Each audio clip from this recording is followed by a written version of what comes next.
How did my rich lover posts turn into papers that told me I get no support and no access to our money? Why was I served in front of my coworkers with my own captions printed out like proof? I said I was the winner online, but the page in my hands said the opposite. My name is Phaedra Quinn. I was 34 and I worked as a marketing coordinator for a home services company. People liked my posts because I looked busy and shiny. I liked that. I liked to feel like the main person in every room. My husband, Ethan Quinn, was 36 and worked in IT. He was quiet and steady. He did not like attention. I used to say he was safe. Later, I started to say he was small. I still tell myself I was only being honest. That week started in our kitchen, early morning, with the smell of coffee and the kids eating cereal. Mason was 9 and Ava was 6. Ethan packed their lunches the same way he always did. He asked if I could do school pickup later. I said I had a meeting. He looked at my phone, not in a rude way, but in a tired way. He asked why I smiled at the screen. I said it was a work joke.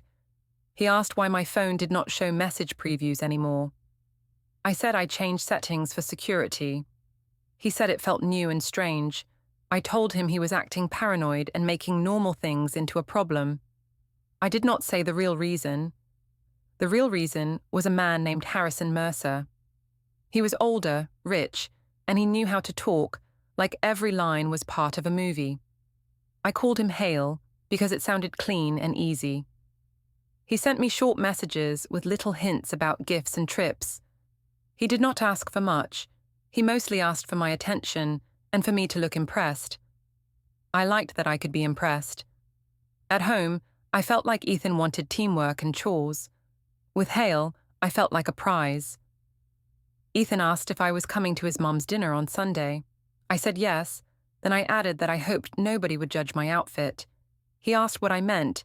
I said his family always watched me like I was on trial. That was not fair, but it worked. Ethan stopped talking and stared at the counter. He put 2 mugs out, then paused and put only one by his side. The other mug stayed near the sink. I noticed it, and I told myself he was doing it to punish me. I did not consider that he might be protecting himself. When Ethan left for work, I walked to the hallway mirror and checked my face. I told myself I deserved to feel wanted. I told myself marriage should not be a cage. I also told myself Ethan had become lazy, even though he still did so much. It was easier to blame him than to look at my choices. I opened my phone and saw a message from Hale. He asked if I wanted a drink later and if I could wear the blue dress. I said yes. I also told him I had to be careful. He replied that careful could still be fun. That line made me laugh. At my office, I sat in the open plan area with my laptop and a cold coffee.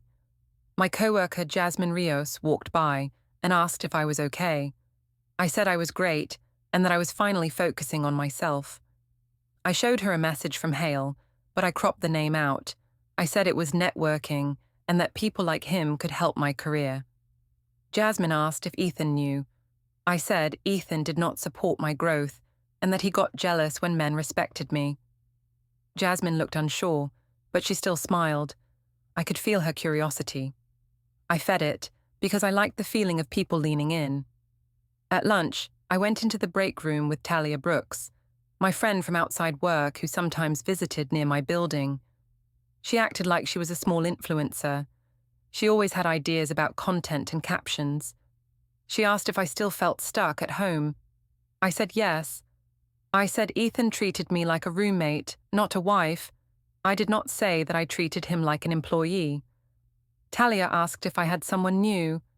I said not exactly. She said I should stop hiding, because hiding was for people who felt shame. I agreed with her fast because it matched what I wanted to believe. I pulled up my drafts and showed her a photo of a city skyline I took from a rooftop months ago. I said I wanted to post something about upgrades. Talia said I should make it sound like a lesson, not a confession. She said I should talk about standards and value. I liked those words. They sounded like power. I told her Ethan did not meet my standards anymore. She asked what he did wrong. I said he always questioned me and acted like my happiness cost too much. I could see how that story made him the villain. That was the point. When I got home that evening, Ethan was helping Ava with homework. He asked how my day was. I said it was stressful. He asked if I wanted to talk. I said he would not understand. He asked why I seemed distant. I said he was smothering me. He looked hurt. Then he asked if there was someone else. I laughed, like the question was silly. I told him he watched too many shows. I said if he trusted me, he would not ask. I used the word trust like a shield, even while I was breaking it. Ethan went upstairs to fold laundry. I followed and watched him for a moment. He opened his laptop, and I saw rows and columns like a spreadsheet. I did not see any title. He clicked the screen closed fast when he noticed me. He asked what I needed. I said nothing, and I made a face like he was hiding secrets. He said he was just organizing bills and dates. I told him he was obsessed with control. He did not fight back. He only nodded once, like he had no energy to argue. That calm made me feel like I was losing the stage. Later, after the kids went to bed, I got dressed for the rooftop lounge. Ethan asked where I was going. I said it was a team event. He asked why I did not mention it earlier. I said he always wanted a report like I worked for him. He said he did not want a report. He wanted to feel included. I told him he was being needy. He asked if I could at least be home by midnight because of school tomorrow. I said yes, but I said it like he was making a silly rule. At the rooftop lounge, Hale was already there, standing near the glass railing with the city lights behind him. He looked like he belonged in every rich place. He asked if I had a hard day. I said my husband stressed me out. Hale said I deserved better, and that some men did not know how to treat a woman. I let that sentence sink into me. When the server came, Hale ordered without looking at prices. He paid with a black card. He asked me to take a quick video of the view and our drinks. I did it right away. I posted the clip with a caption about how some men provide and some men complain. I knew what people would think. I knew friends would comment and laugh. I knew a few would send it to Ethan if they wanted drama. I told myself it was harmless because I did not write his name. But I also felt a sharp joy, like I pushed a button and someone would flinch far away. I liked that power. I told myself it was a lesson Ethan needed. When I got back home, the house was quiet. Ethan was not asleep in our bed. I saw a light under the spare room door. I heard a soft click like a drawer locking. The printer on the desk made a small sound, then stopped, like it tried to work but changed its mind. I stood in the hallway and held my phone. A new message came in from Hale. He told me to post the gift next time so everyone could really see. I stared at the screen and smiled, even as my stomach felt tight. By the next morning, my post had done what I wanted. It pulled people toward me. At my desk, I saw the little red circles on my apps, the comments, the private messages, the laughing emojis. Talia sent me a screenshot of someone writing that I finally leveled up. I replied with a crown emoji like I was joking, but I was not joking. I felt tall inside my skin. Ethan did not mention the post at breakfast. He moved through the kitchen like a person trying to be careful with glass. He packed lunches, wiped the counter, and asked Mason if he had his library book. Mason said yes. Ava asked if I would come to her class party next week. I said I would try. Ethan looked at me when I said that, like he wanted to ask more, but he did not. He only said the pickup time again, slow and clear. I told myself he was sulking. I did not think he was collecting calm proof of routine. On the drive to work, I played my own story back in my head. I said I was not cheating because I was not in love.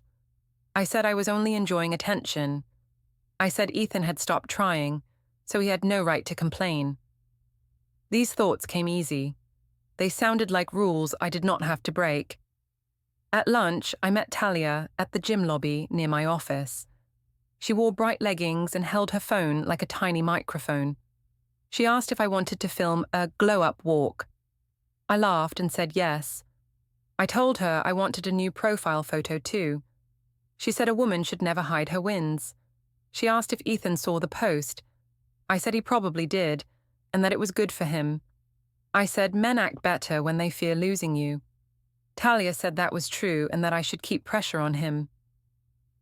After the gym, Hale texted me that he had a surprise and asked if I could meet him for a quick stop.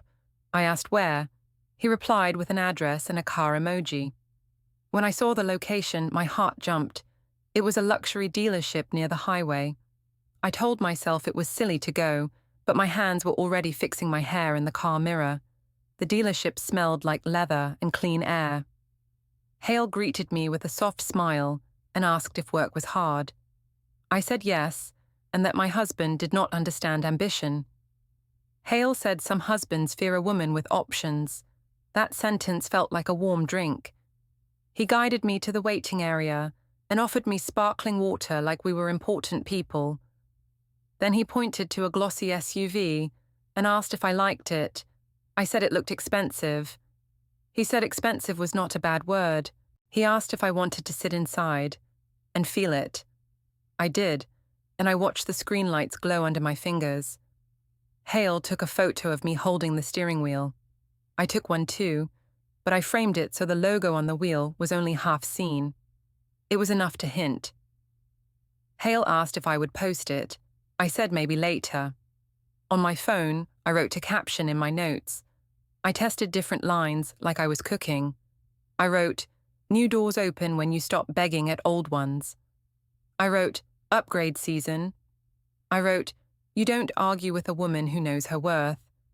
I did not post yet, but I was already building the trap. Hale asked if Ethan knew where I was. I said Ethan did not need to know everything. Hale nodded like that was wise. He said he liked a woman who could keep things clean. He also told me not to worry about the little details because people always forget. That made me laugh, because I knew the internet never forgot, but I did not care. I wanted the internet to remember. When I left the dealership, Ethan called me. His name flashed on my screen while my phone still showed the location map. I answered with a steady voice. He asked where I was. I said I was stuck at work. He asked if I could talk later because Mason needed help with a school project. I said yes, but I sounded annoyed so he would feel like he was asking too much. Ethan paused, then said okay. He ended the call without a fight. That annoyed me more than if he had yelled. Later, I sat in the school pickup line with my windows down.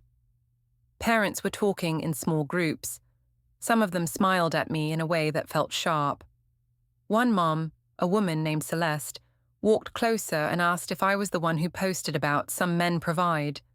She said it like it was a joke. I laughed too loudly and said people take things too seriously. Celeste said she hoped Ethan was okay. That small sentence made my face warm. Ethan arrived a few minutes later to pick up Ava because she had a different end time. He parked behind me, then walked to the sidewalk. He did not look at the other parents. He only watched the doors like a guard. When Ava ran out, he lifted her and she hugged his neck. He looked gentle.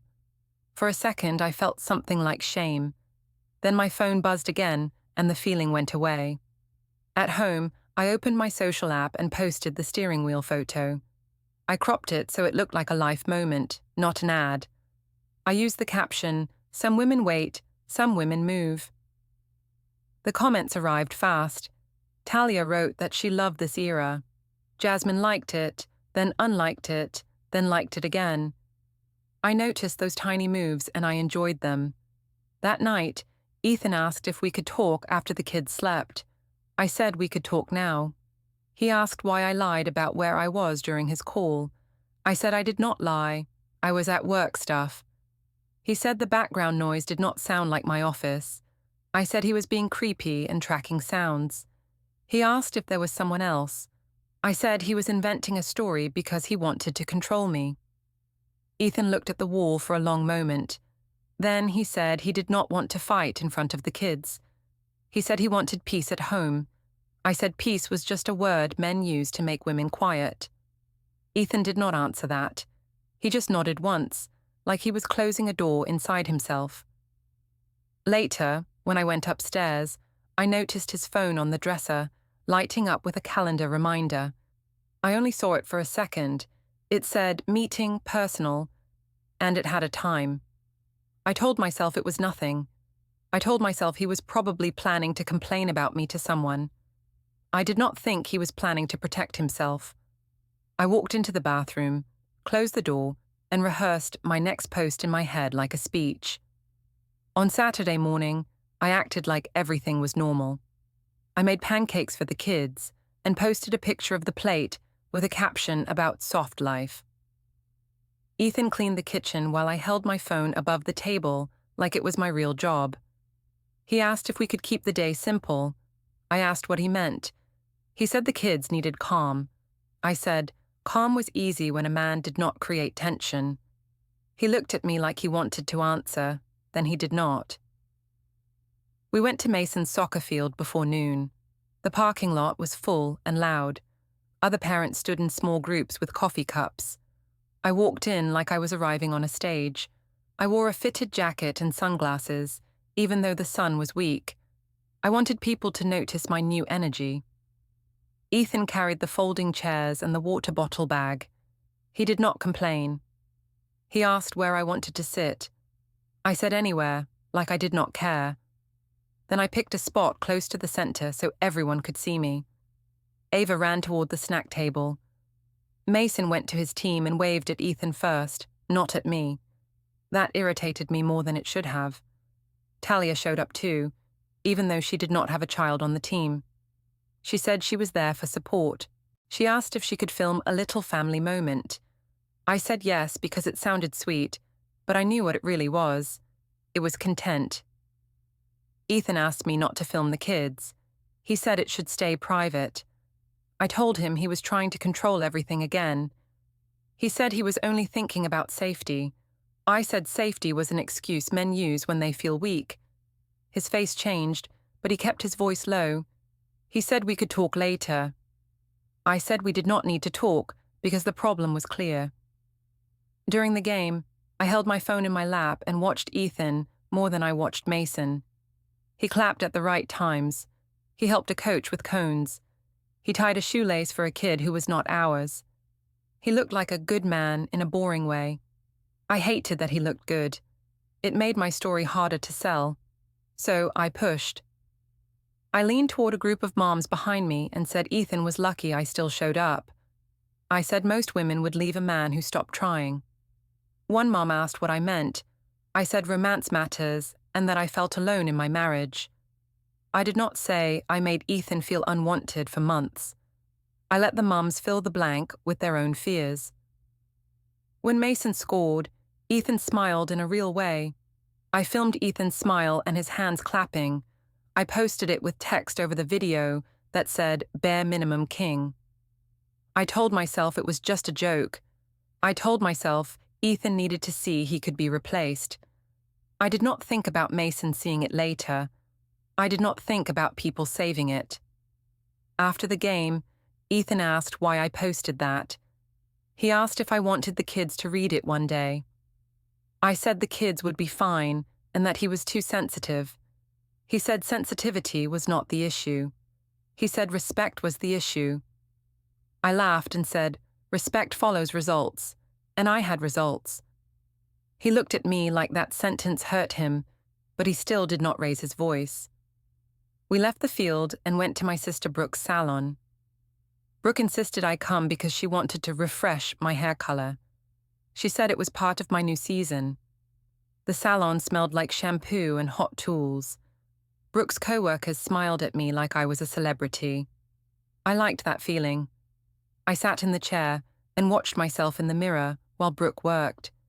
Brooke asked how things were at home. I said Ethan was acting strange and cold. Brooke said she saw my soccer post and asked if that was smart. I said it was honest. Brooke said honesty can be cruel. I told her she was being dramatic like Ethan. Brooke said she did not want our family to look messy. I said the mess was Ethan's fault because he could not keep up with me. Talia came in and sat near the front with her phone. She asked if Hale was taking me away soon. I smiled. Brooke froze for a second, then asked who Hale was. I said he was nobody, like the word meant nothing. Talia laughed and said nobody did not buy gifts. Brooke lowered her voice and said I should be careful. I told her I was careful and that I deserved a man who valued me. While Brooke mixed color, I checked my messages. Hale sent a short note and said he loved my upgrade energy. He asked if I wanted a weekend trip. He said he could book it fast. I replied that it sounded nice. I asked if he was sure. He said money was easy and that I should stop thinking like a poor wife. That line made me feel both special and insulted, but I focused on the special part. When I got home, Ethan was in the living room with the kids. They were building something with blocks. He looked up and asked if I could help with dinner. I said I was tired. He nodded and went to the kitchen without a comment. I followed later and saw him opening a drawer in the hall cabinet. He shut it when he noticed me. I heard a soft click like a lock. I asked why he was locking things. He said he was organizing paperwork and didn't want the kids to scatter it. I said he was hiding something. He said it was not about hiding. He said it was about order. Sunday afternoon, we stopped at the supermarket after a short visit to Ethan's parents. That visit had felt tight. Ruth asked if everything was okay. I said Ethan was moody lately. Ethan said we were working on it. Tom looked at me and said the internet can be loud. I said the internet was not their business. Ruth asked me to think about the kids. I said everyone used the kids to shame women. Ethan did not argue with anyone. He just held Ava's hand and watched the floor. At the supermarket checkout, I loaded the belt with groceries and a few extra things I wanted. I added a fancy coffee set because it looked nice for photos. Ethan looked at it and asked if we needed it.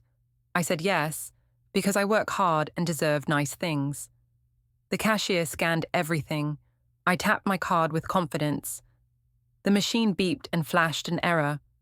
The cashier said it did not go through. I tried again. It failed again. People in line shifted and stared. My face got hot. I laughed like it was a silly glitch. Ethan handed his card over without a word. It worked. The cashier smiled at him like he saved the day. In the car, I snapped at Ethan and asked if he blocked my card. He said he did not block it. He said the bank flagged unusual activity and they had to confirm some charges. I asked what charges. He said there were purchases that did not match our usual pattern. I said he was blaming me like I was a criminal. He said he was not blaming me. He said he was protecting the household. That word, household, made me feel small. When we got home, I saw a labeled folder on the counter that said utilities. It looked neat, like a category in a file drawer. Next to it was a second folder that said bank.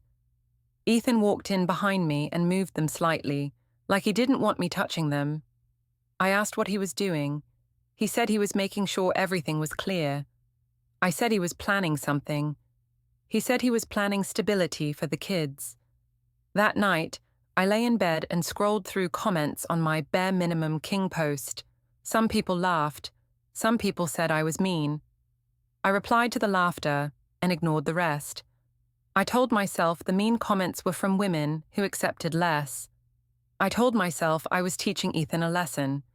In the hallway, I heard a tiny sound from Ethan's phone, like a soft cloud sync beep. Then the house went quiet again. I stared at the ceiling and tried to sleep, but my pride stayed awake. The next week felt like a slow fight with no shouting. Ethan did not chase me. He did not beg. He did not post. He moved like a person who learned where the sharp edges were. That made me feel like I had to push harder to prove I was right. On Tuesday afternoon, Hale asked to meet in a parking garage near the downtown mall. He said it was private and quick. I told myself it was safer that way. I also told myself I was not doing anything real because we were not in a bedroom. I liked these small rules I made because they made me feel clean. I left work early and told my manager I had a dentist appointment. She asked if everything was okay at home. I said yes and smiled too wide. In the elevator, my phone buzzed with a missed call from no caller ID. It stopped before I could answer. I stared at it and felt a pinch of fear.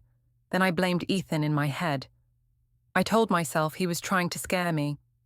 I had no proof, but blame is easy when you want it. In the parking garage, Hale's car was parked near a pillar. He waved like we were old friends. He asked if I was stressed. I said my husband was acting cold and controlling. Hale said control was a form of fear. He said some men panic when they feel replaced. I nodded because it helped my story. He handed me a small gift bag and told me to open it later. He also asked if I could post something subtle but clear. I asked what he meant. He said people should see I was valued. I did not kiss him there. I did not need to. The whole moment felt like I was already choosing him over Ethan. I took a photo of the gift bag on my lap, with Hale's watch barely in frame. I told myself the watch was an accident. I knew it was not. When I got home, Ethan was in the living room with Mason and Ava. Mason was working on a poster for school. Ava was coloring hearts in a book. Ethan looked up and asked how my appointment went. I said it was fine. He asked why I came home with a mall parking ticket in my cup holder. I froze for half a second. Then I laughed and said I must have parked there for coffee earlier. Ethan said he did not remember me liking that mall's coffee. I said he tracked my taste like a detective, and it was creepy. He did not argue. He just said dinner would be ready in 10 minutes. That calm felt like he was ignoring me on purpose. I wanted him to react so I could point and say, "See, he is the problem." When he did not react, I felt like the problem might be me. I pushed that thought away fast. That night, my sister Brooke invited us to a family dinner at a restaurant. She said Mom and Dad were coming, and some cousins too. I agreed because I wanted witnesses. I wanted a public stage. Ethan asked if it had to be that night because the kids had school early. I said he always found excuses to avoid my family. He said he was not avoiding them. He said he only wanted calm for the kids. I said calm was just another way to silence me. At the restaurant, we sat at a long table under bright lights. The noise was loud, and plates kept clinking. Diane, my mom, hugged me and asked if I was okay. I said I was fine, but I said it like I was not. Diane asked in a loud voice if Ethan was still acting jealous. I looked at Ethan and waited for him to defend himself. He only said hello and asked how everyone was doing.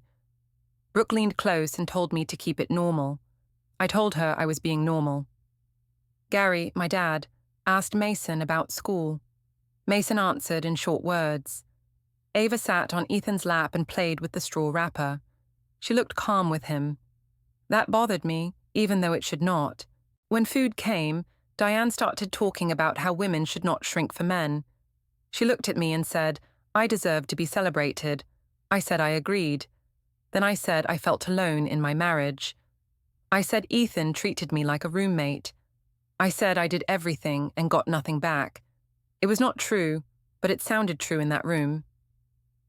Ethan asked if we could talk about this later in private. I said he wanted privacy because he feared witnesses. Ethan said he did not fear witnesses. He said he feared the kids hearing adult problems. Diane said Ethan always used the kids as a shield. Ruth, Ethan's mother, had come too, and she sat stiff in her chair. She asked Diane to lower her voice. Diane asked why. Ruth said the kids deserved respect. Diane said respect was earned. I watched them like it was a show, and I felt powerful. Then I pushed again. I said Ethan tried to punish me with money. I said my card did not work because he wanted to embarrass me. Ethan looked at me and asked if I really believed that. I said yes. I also said he loved control more than love. People at the table got quiet. Forks paused. That silence felt like attention, and I wanted more of it. Gary finally spoke and told me I was making this too public. He said a marriage should be handled at home. I told him men always protect other men. Gary said he was not protecting Ethan, he was protecting the kids from shame. I said the kids were fine. Mason stared at his plate and stopped eating. Ava asked why everyone sounded angry. Ethan told her softly that adults sometimes talk too fast. He asked her if she wanted dessert. She nodded. He made it normal again, right in front of me. That made me feel smaller than any insult. After dinner, we walked to the parking lot. The air was cold. I expected Ethan to finally snap. I expected him to yell, to demand answers, to grab my phone, to do something dramatic. He did none of that. He opened the car door for Ava, buckled her in, and checked Mason's seatbelt. Then he drove home with both hands on the wheel, silent. In the driveway, I confronted him. I asked why he acted like he did not care. He said he cared a lot. He said he did not want to give me a fight in front of an audience. I said he was cold. He said he was careful. I said careful was just coward. He said he was thinking about the children's routine, school times, and safety. I said he was trying to look like the hero. He said he did not need to look like anything. He said he only needed to do what was right. Inside, Ethan carried Ava upstairs and tucked her in. He asked Mason if he wanted to talk. Mason said he wanted to sleep. Ethan said okay, and left the door slightly open like he always did. In the hallway, Ethan's phone made a soft beep, like a recording app starting or stopping. I could not see the screen, but I heard the sound. I told myself he was spying. I told myself it was unfair. I did not ask, because asking would mean I might hear an answer I did not want. Later, I went to the kitchen for water and saw Ethan's laptop open for a moment on the table.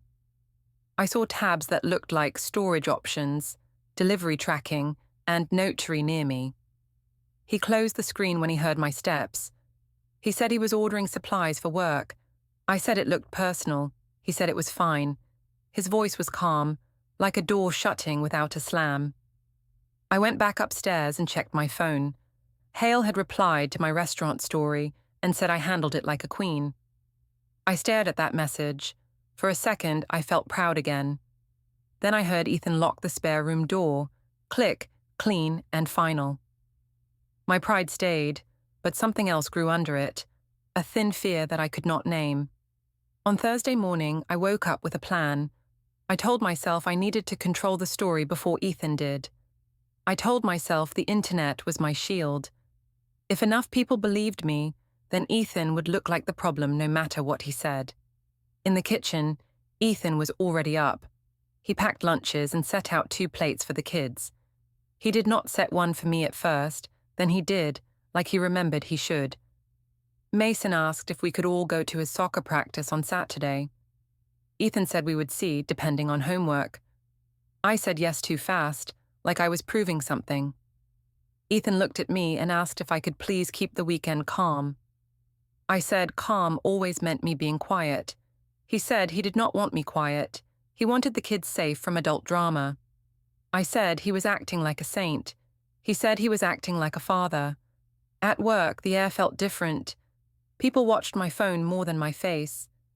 They did not say it straight, but I could see it. My friend Jasmine walked past my desk and asked if I was okay.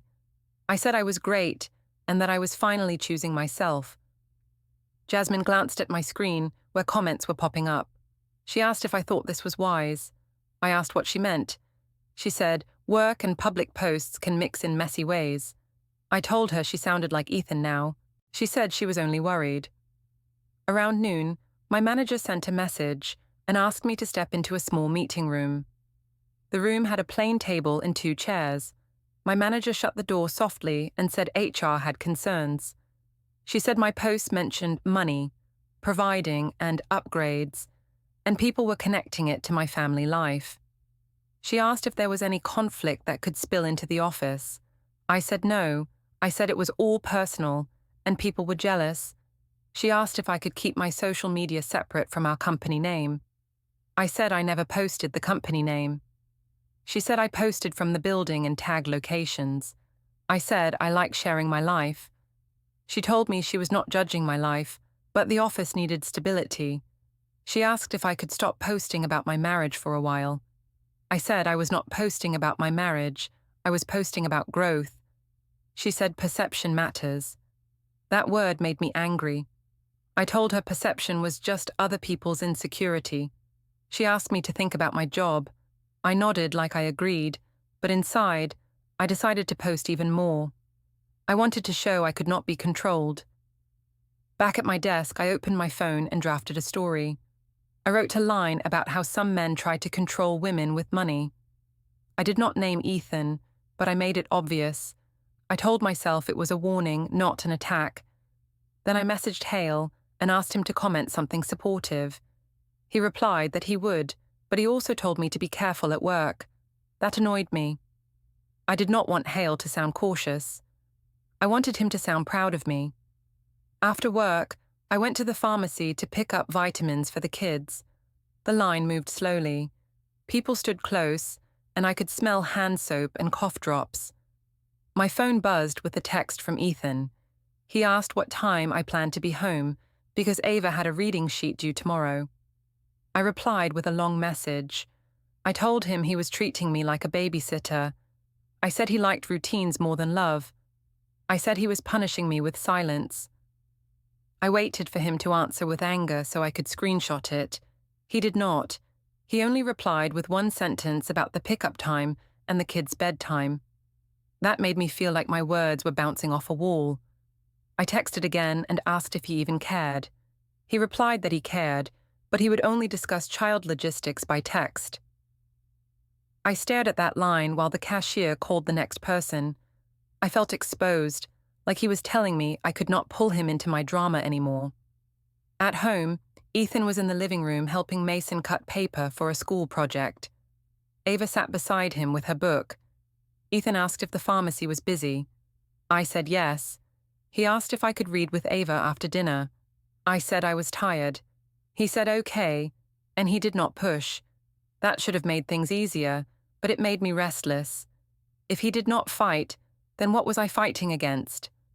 Later, I walked past the spare room and heard that soft printer sound again. When I peeked, Ethan was not inside, but the room smelled faintly like toner. On the desk, I saw a sticky note that said, "Bring forms." The note was turned slightly face down, like someone hid it without hiding it. I also saw a neat stack of folders with simple labels like household and bank. No papers were visible, just the clean edges of order. I told myself he was building a case to make me look bad. I told myself it was unfair. I did not tell myself I was giving him material every day. That night, I tried another tactic. I acted sweet. I made tea and set a cup near him. I asked if we could talk on the stairwell landing where the kids could not hear. Ethan followed me quietly. The stairwell light was dim and the house felt too still. I asked why he was so cold lately. He said he was not cold, he was careful. I asked if he planned to lock me out of money and the house. He said he planned to make sure the children had stability. I told him he was trying to scare me. He said he was not trying to scare me. I asked if he was talking to someone about me. He said he was getting advice about doing things the right way. I asked what that meant. He said it meant no yelling, no threats, and no mess. I said he was acting like I was dangerous. He said he was acting like the situation was serious. I told him I only wanted respect and happiness. He said he wanted peace and safety for the kids. I tried to push him again. I said I could tell everyone what he was really like. He asked what that would help. I said it would protect me. He said I did not need protection from him because he was not going to do anything illegal or cruel. He said he would not fight in a way that hurt the kids. Then he looked at me with the same calm face and said he would handle it properly. The next day, I tried to act normal at work. I wore a bright blazer and posted a selfie in the bathroom mirror with a caption about focus. I told myself Ethan's calm talk on the stairwell meant nothing. I told myself he only wanted to scare me, so I would behave. I told myself I could still win if I stayed louder than him. In the afternoon, I went downstairs to the office tower lobby to grab a coffee. The lobby had shiny floors and security guards who nodded at everyone. I was scrolling, half smiling at comments, when a stranger stepped in my path. He wore plain clothes and held a thin envelope. He asked if I was Phaedra Quinn. I said yes, and I tried to sound annoyed, like he was wasting my time. He said he had documents for me and asked me to confirm my name again. I said it again, slower. He handed me the envelope and said I had been served. He said I did not need to sign, but he needed to confirm delivery. I stared at him like I could make him disappear.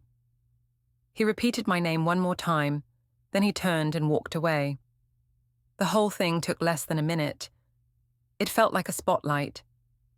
I walked to a bench near the lobby plants and opened the envelope with shaking fingers. The first page had big words that were not warm or human. My eyes caught temporary orders and financial restraints. I flipped pages fast, like speed could change the meaning. Then I saw them. My own posts, screenshots, captions, dates, the steering wheel photo, the rooftop drinks, the "some men provide" line, the upgrade season comments, even the soccer video text that said "bare minimum king." They were printed in black and white, but they still felt loud. A coworker from accounting walked by and slowed down. She asked if I was okay. I said yes, too quickly. She asked what happened. I said it was nothing, just paperwork. She looked at the pages and her eyes widened. She said she was sorry. That sorry sounded like pity, and I hated it. I marched back upstairs and went straight to Jasmine. I asked if she told anyone my business. She said she did not. She asked what the papers were. I said Ethan was trying to ruin me. Jasmine asked if I wanted to sit. I said I did not need to sit. I needed a plan. I called Brooke. She answered right away and asked why I sounded out of breath. I told her Ethan served me at work like a monster. Brooke asked what the papers said. I said they were lies and manipulation. Brooke asked if my posts were included. I went quiet. Brooke said she warned me. I told her she should be on my side. She said she was on my side, but the internet is permanent. I called my mum next. Diane asked what Ethan did now. I said he was using the system against me. Diane said, men always do that when they feel small. She told me to go live and tell my truth. I looked at the pages again. I saw my own words underlined. I thought about going live. Then I imagined the screenshots becoming more screenshots. For the first time, my phone felt like a trap in my hand. Ethan texted me after work. He asked if I got the documents.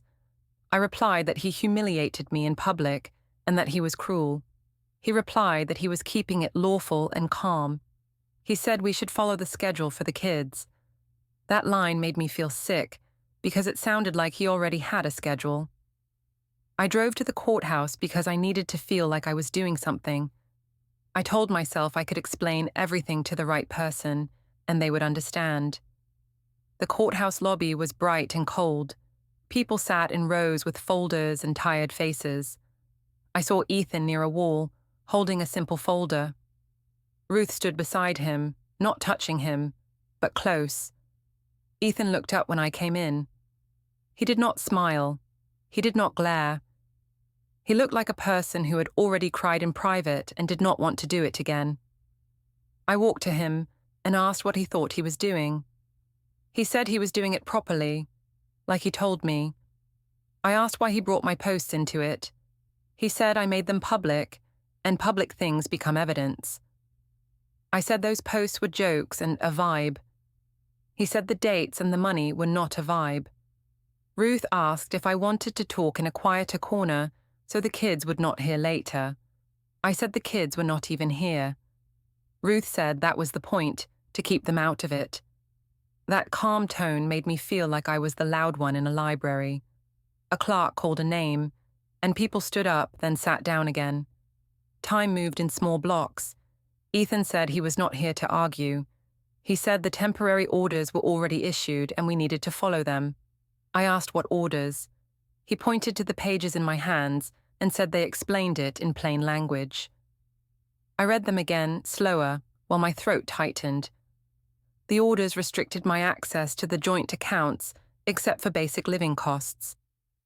They blocked large withdrawals and new credit use. They set a temporary parenting schedule with clear pickup times and school routines, based on Ethan's work hours and the children's needs. And the part that made my ears ring said temporary support was denied for now, because my own posts and spending trail showed I was claiming another man provided for me, and that I had resources I did not disclose in my first angry messages. I looked up at Ethan and asked if he felt proud. He said he felt tired,